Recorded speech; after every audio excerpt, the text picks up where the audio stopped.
Apoptosis versus necrosis. Apoptosis and necrosis are two distinct types of cell death with different mechanisms and consequences. Apoptosis is a programmed, orderly process of cellular self-destruction, while necrosis is a disorderly, uncontrolled cell death, often resulting from injury or disease. Let's discuss their key differences one by one. Number 1. Process. Apoptosis is a programmed, regulated cell death. Necrosis is an unprogrammed, accidental cell death. Number 2. Mechanism. Apoptosis is an active, energy-dependent process involving specific enzymes, caspases, and pathways. Necrosis is a passive, unregulated process caused by external factors like injury, infection, or toxins. Number 3. Cause. Apoptosis can be pathological or physiological. Necrosis is always pathological. Number 4. Number of cells. Apoptosis involves a small number of cells, while necrosis involves a large number of cells. Number 5.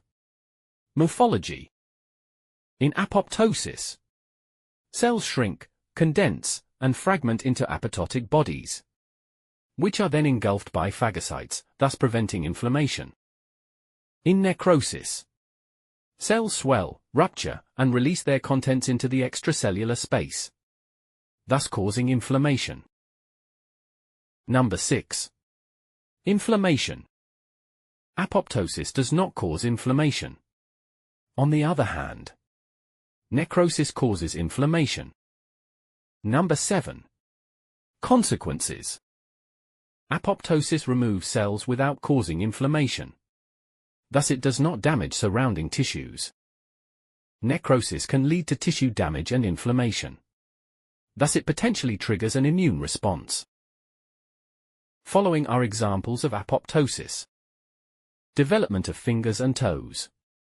Cells between the digits in a developing embryo undergo apoptosis to separate them. Removal of damaged or infected cells. The immune system uses apoptosis to eliminate cells that are infected with viruses or have been damaged beyond repair.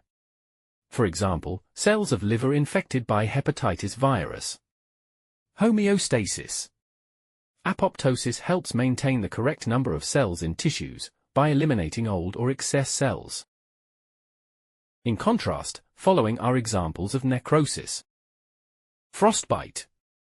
Extreme cold can cause cell damage and death in exposed tissues, leading to necrosis.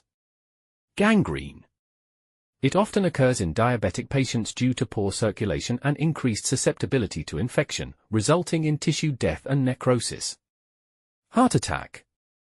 Lack of blood flow to the heart muscle deprives cells of oxygen and nutrients, causing them to die by necrosis. Spider bites. Some spider bites, like those from the brown recluse spider, can cause localized necrosis due to venom.